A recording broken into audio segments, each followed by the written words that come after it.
You're listening to the Plumbing Sales Coach, where we give companies the strategies and skills to create a massive customer following. Fresh. Thank you for making us part of Spotify's top 10% most shared and followed podcast.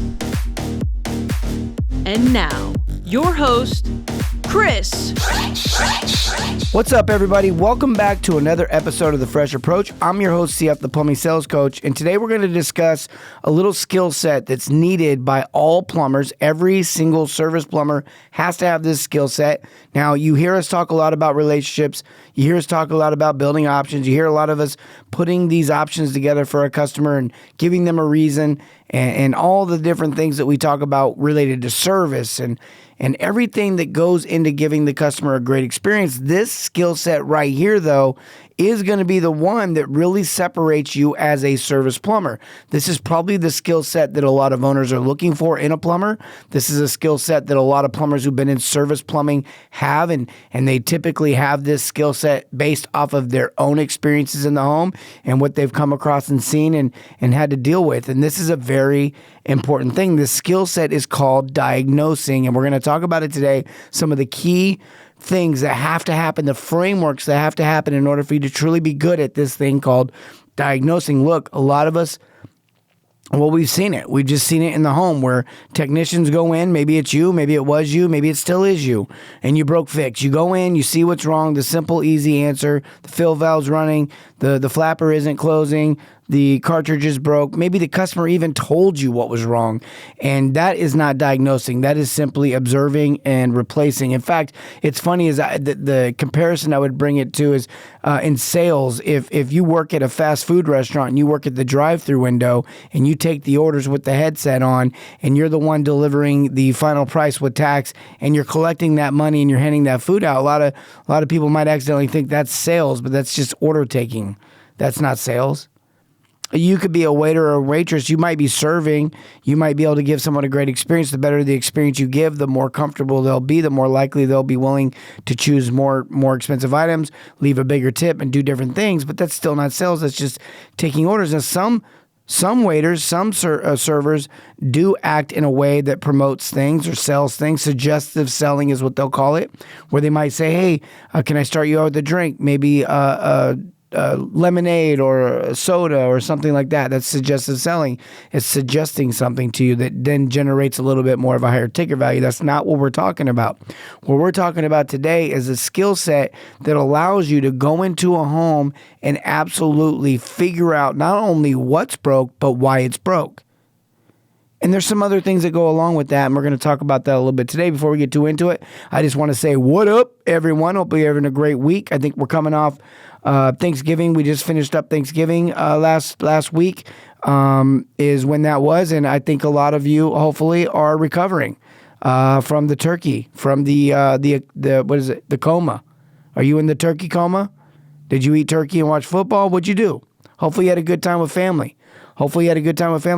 If you're like 90% of the families out there, there was a good little argument between some of the family members, I'm sure. I don't know if you were one of the members in the fight or if you just watched the fight. One of two things are happening right now. I'm either nailing it and that's accurate and a lot of you know what I'm talking about, or I just uncovered some things about my family that maybe is abnormal. But from what I understand, I think conflict's normal in family. You're not alone. Hopefully it was a good show. Hopefully everyone got along. Hopefully we recouped afterwards and made up and forgave and moved on. But and it could have been the turkey talking. You know, we get a little bit too much turkey in our stomachs. We get grumpy. I feel like some people, they get tired and they don't want to do anything. And then you're like, hey, can you help out with the dishes? I'm kidding. I'm not talking about my kids. All right. So what are we talking about today? We're talking about diagnosing. We're talking about this skill set. Now, look, when you go into a home and you're in this home and you're building this relationship with the customer and you're putting them at ease and you're helping them kind of get a better understanding of what's going on in the home, there's some education and information that you have to deliver to the customer.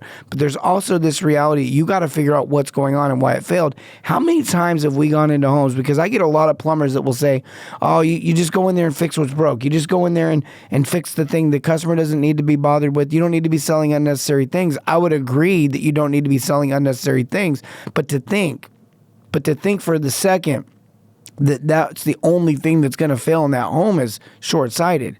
How many times have we gone into homes and seen a fill valve or seen a emergency stop that for some crazy reason started leaking externally to the product, meaning it was leaking onto things, and it causes $3, $4, $8, $10, $12, $15,000 worth of damage. A $200, a $300, $400, $500 plumbing repair, something very minor in the sense of that, causes $5, $10, $20,000 worth of damage. How many times have you seen it? Seen it once, seen it 1,000 times. If you haven't seen it, you don't have experience because it's out there. It's out there. It happens a lot, and it can be avoided. The other thing I always wonder is, if you can say to me, hey, look, there's nothing else in this home, can you also put a warranty on those other things? Like, you feeling that good about it? Because I'll tell you right now, if I go into a home and I find a shutoff leaking, I can't even ever think of a time, but I'm sure there's one out of the thousands, that the other shutoffs weren't just as bad. The other shutoffs weren't dealing with some of the same things. That the water heater that's 20 years old isn't the only thing that's 20 years old. That the faucet that's failing isn't the only faucet enduring high water pressure or bad water condition or something that's abnormally causing strain on the products. There's a reality that these products were designed to operate under certain circumstances, under certain realities, meaning when they test them out in the factories, they only put them under so much pressure. It's not normal to think that a faucet's going to be holding back 120 pounds of pressure or 90 pounds of pressure, but it happens. And that's not how it was designed. It wasn't designed for that. It was designed for anything under 70. It was really designed for about 55 PSI, 50, 60, somewhere in there. That's pretty common, pretty average. But when you get these high water pressures, it causes problems. When you get this bad water condition. I remember going into a home in Amarillo, Texas, running a call out there with the plumbing company. And I walked in, and the home was only 2 or 3 years old. It was a fairly new home. The tankless had a small leak on the inside. The filter going to the tankless was leaking. The water filter, the filter there designed to help remove the sediment, was so full of sediment that it was leaking. That's not normal. Here in Indianapolis, where I learned all about the glorious world of plumbing, high water condition, 26, 28, 35 grains of hardness. Get off onto the wells, and you got really high iron counts. I mean, we're talking about things that will destroy a plumbing system. And then start adding that to the age of the plumbing. We still got cast iron in the ground. We still got Orangeburg in the ground occasionally. You still got clay tile. You still got out west. You got the cement tile. You got all these different ways that the old, the next great thing, CPVC, the next great thing, some product, and time goes on, and then the products improve, and age becomes a factor. Water condition is another factor. These three things that we call the vitals inside of our coaching and teaching. When we teach techs how to plumb and how to diagnose and how to really run the call the right way, we talk about these three vitals: water condition, water pressure, and the age of the plumbing. They're the three leading causes for things to fail, in a home when it comes to plumbing. And what we find is that these problems aren't isolated, meaning you don't just have high water pressure on the toilet. You don't just have bad water condition in the water heater. You don't just have old shutoffs. Typically, if the shutoffs are old, a lot of the plumbing's old. If the water pressure's high on one part of the plumbing, it's high on all the plumbing. If it's the water condition, it's the same thing. It affects the entirety of the system. You start mixing in these vitals where you've got high water pressure on an old toilet, or high water pressure on 3 old toilets. We're there because one of the toilets finally failed and gave way, and now the fill valve runs, or it leaks at the supply line, or something to that effect. We've got to go consider those other toilets. We've got to go look at those other toilets. And that's a big piece of this thing. So when we talk about the key elements to being able to diagnose, one of them is simply considering the vitals, the ability to not only understand what's failing, but why it's failing. What's causing that thing to fail? What's doing this? And then how do we apply that to the rest of the home? You know, it's such a problem. We teach it so much that when I do shop visits, we talk about creating the perfect options for customers to buy and merchandising and bundling them together so that when you give the person, hey, look, when I go on your call, they're more comfortable with me walking through the home with them. We're not going to go do a whole house checklist to where we check every single thing because some things may not need to be checked. But if I'm on a call and it makes sense back to the vitals or it makes sense back to the initial concern of the customer and why we might want to go look at it and talk about it, we're going to. And as we find these bigger problems, we create these bigger solutions, and those solutions need to be formed into viable solutions, something that would make sense for the customer to maybe fix, a smaller investment by fixing the problem for just today and coming back later and dealing with the rest of it, or maybe taking the little bit bigger option, the second option that deals with the problem for today and for tomorrow. Or maybe they go ahead and jump into the third option where we take care of the problem for forever. It's today, tomorrow, forever. We trademark the words repair, replace, upgrade because it's a great way of looking at how you frame out these options. But you gotta have solutions. And in order to have solutions, you got to have problems. You got to understand those problems. You got to know why this stuff is failing. And then you got to apply it to the rest of the things in the home because now you can start to bundle and package things together. The reality is it's cheaper for a plumbing company to put 3 toilets in one home than it is to try to put 3 toilets in 3 homes. Marketing expense, driving efficiency, lost time.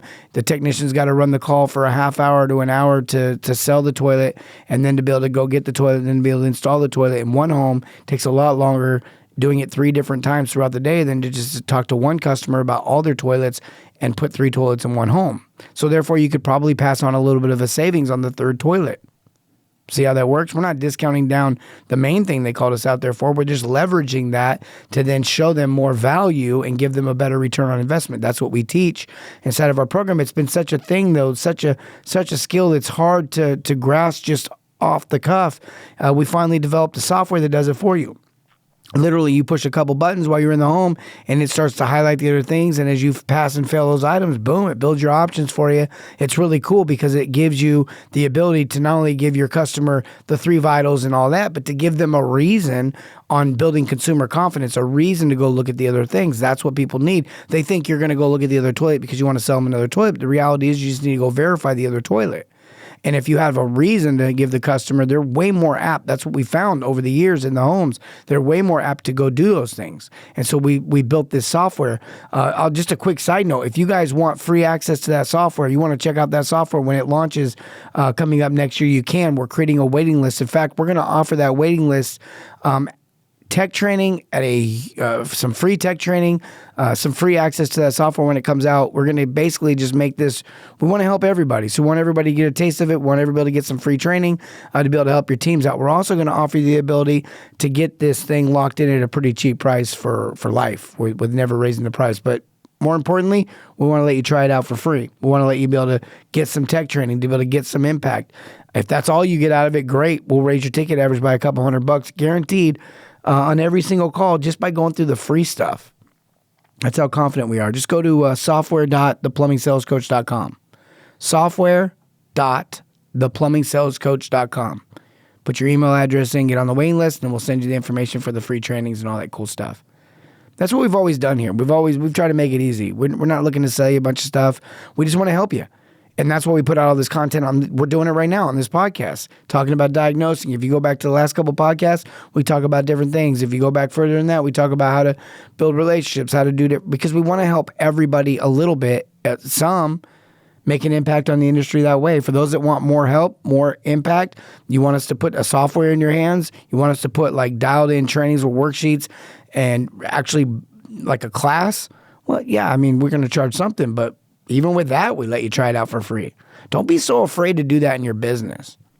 A lot of you guys have a diagnostics fee to come out, or a service call out fee, or some sort of fee to come to the home because you want to protect yourself for when the customer says no. And stop doing that. Instead, I mean, you can do that. I'm okay with that. But at the same time, why not just get better at converting so that you don't need that? You're not making no money when you charge them $129 to come out, $79 to come out, $49 to come out. They're just spending money and getting nothing, and it just builds and puts a bad taste in their mouth. Instead, get better at giving them a better experience, get better at diagnosing, get better at building relationships, give your team, equip your team so that they can go out and do better. Or if you're one of those people on the team, get yourself better so that you don't even have to charge that fee. You're more focused on charging for options 1, 2, and 3. And more importantly, if you get really good at this, they'll be picking options 2 and 3. And you'll be spending half your day to a full day in the home doing work, never charging the diagnostic fee. Okay, so look, number one, you gotta really focus on these vitals. It's so important. These vitals are crucial. This is how you know why the product's failing. Sure, we know what. That's easy. It's the fill valve. It's the cartridge. It's the whatever. But why? And then what are we applying that to? Are we applying that to other things? Because here's the other piece of the equation. You got to know why it's failing, and then you got to be able to give your customer a reason. That's the second thing. You got to be able to give your customer a reason to go look at other items. You have to be able to give your customer a reason on why you would suggest going from a repair to a replacement. You have to give your customer a reason. There's so many times where you bring stuff up and the customers are like, why? And you're like, well, because I'm already here and I can do it cheaper.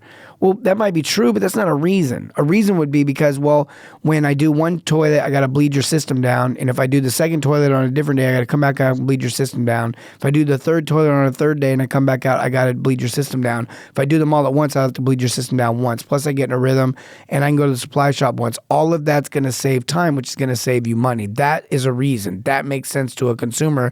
Now they go, oh, you're not just trying to sell me. You're not just giving me a better deal, quote unquote, for today only. It's some gimmick. It's an actual reality. And now they have to deal with that mentally. Like, do I want to miss out on saving money on only bleeding the system down once versus 3 times? It's a real reason. Reasons give consumers confidence. It's called consumer confidence. The higher the consumer confidence, the more not only that they'll convert, the more likely they'll convert, but at a higher level. Like, the more confident I am that you can help me in my home, I have a relationship with you, you've diagnosed correctly, you've done a deeper dive on the diagnosing, you can explain to me the reasons on why my plumbing's failing and how that might be affecting other things. The higher my consumer confidence goes up, the more professional you look, the better all this stuff is, the more likely I can trust not only that my solution is $8,000 and that's what I need, but that you can do it. That's twofold right there. Sometimes they say no, not because they don't believe you, but they just don't think you're good enough to do the work. I've gotten feedback from customers where I've heard things like this. Well, the other guy was just more thorough, or the reason why we didn't go with that guy was because I go to shops all the time and I follow up with customers and I call people back.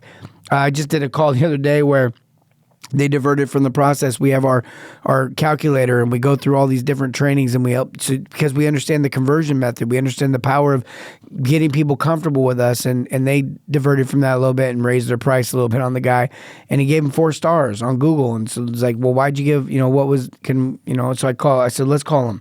So I called him up and I say, hey, what's going on? How you doing? Hopefully just want to follow up with you. It looks like we did some work for you. He's like, yeah, everything was good. And I said, okay, great. Just wanted to make sure, did you have any questions about anything? No, everything was wonderful. And I said, okay, well, the reason that I only brought that up and is because I noticed you gave us 4 stars, and our goal is always to give 5-star service. And so we just want to know what we could have done better. And he says, well, it's subjective, right? 4 stars, 5 stars, just up to the individual. And I said, yeah, I totally understand where you're coming from. And I would agree with you 100%. Now, Google, on the other hand, they look at it a little bit different, and they start penalizing us at 4 stars, 3 stars, 2 stars, 1 stars. So they drop the grade a little bit. And he says, oh, I didn't know they did that. And he said, yeah. He said, well, if I'm being honest with you, then the reason why I gave you 4 stars is because the price was just a little bit higher than I thought. I said, okay. Now, they gave him 3 options. They did a great job diagnosing. He still did the work. He still gave him 4 stars. It wasn't like he was displeased completely. But that was just the reason why he didn't give 5 stars. Man, now had that tech stayed within the teaching methods that we had, we were only about $30, $40 off from where the guy wanted to be. That the calculator actually spit that price up. But more importantly, when we nail that, we can now get the person to consider options 2 and 3. The reasons why your customers won't consider the bigger options is because they're stuck on option 1. Maybe there's too much stuff in option 1, or maybe the price of option 1. Or there's something going on with that's getting them locked up mentally. But that's what you got to figure out. You got to have that discussion and have that relationship to be able to figure that out with your customer. You do that through building relationship. You do that by establishing yourself as an expert. The number one way to establish yourself as an expert is to diagnose thoroughly. to be able to tell your customers why things are failing, to help them understand how that's affecting other things. We teach to ask a lot of questions. In fact, that's really all we want you doing in the home is asking questions. And what's crazy about those questions is if you want to become an expert at asking questions in the sense of, in the context of diagnosing, well, then I'll tell you right now, the best thing you can do for yourself is to get good at asking predictive questions where you predict their current and past circumstances. When you start saying things like, I'm looking at a fill valve or I'm looking at a faucet and it's corroded and I can see all the buildup in the back of the toilet or all over the faucet or the aerator or something to that effect, and I say something like, oh, do you get cloudy dishes or do you get a streak down the fridge? That's a predictive current circumstance. I'm predicting their current circumstances. If I list a few things off, odds are high if I'm seeing all this other evidence that they're going to say, yeah, actually I do. Or I have to use these special tablets in my dishwasher to keep that from happening. They're going to have some experience with that because that's how that works. You already know that. I might even say in the past you may have had to replace a shower head or pick the sediment out of the grommet, the rubber grommets. And they say, actually, yeah, we have to do that in my current shower. I have to soak the head in vinegar, whatever. They're going to say, and they're going to say, you get me. You understand what's going on here. You do know what you're talking about. You must have experience in this. Positioned as an expert. When you're positioned as an expert, you can do those other things. You can have those difficult conversations when you're presenting options. You can have those difficult questions. What were you expecting? What were you hoping for? And they'll be more open with you because they trust you. This is powerful. You get good at diagnosing, you build trust. You get good at gaining trust, you create a platform for yourself and for the customer to figure out what's going on in a way that's comfortable, in an environment that's comfortable where they don't feel pressured, they don't feel cornered, they don't feel like they're standing on the side of the road trying to make a decision. And you can absolutely make a positive impact. And they will then come back to you for every other thing. In fact, you'll find these people asking you if you know anyone that does lawn care, if you know anyone that does HVAC, if you know anyone that does roofs, because they trust you and they feel like you probably know people that are like you. And so if they can get access to those people, man, they'll have a plethora of people they can call when they have a problem they can trust. They're going to, in fact, it's almost a danger zone if you refer the wrong person at that point because you're positioning that person as if they're trustworthy as well. Be careful with who you recommend. Be careful how you wield that power of trust. Be careful how you use that platform that you've now positioned yourself as an expert on. But man, is it great for your customer. Man, is it great for you. It makes your life less stressful and it makes your ability to move through freely and figure out what's going on with the plumbing and be able to communicate to that customer so much easier. Make sure you get good at this. Make sure you guys dabble and get into that free trial, the free stuff with the software. We're not going to collect any information from you. We're just going to give you access when it's available. And ahead of that, we'll give you free training for you and for your team so you guys can get better in the home. I cannot wait to share this with you. I cannot wait for you guys to get it. Go to software.theplumbingsalescoach.com and get access right now, or email us at info@theplumbingsalescoach and we'll get you on the waiting list.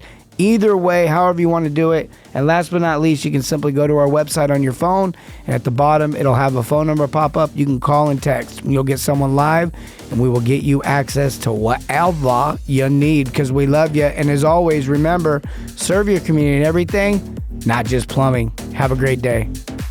Thanks for listening to the Plumbing Sales Coach podcast. Be sure to follow us on Facebook and Instagram, and check us out on the web at theplumbingsalescoach.com.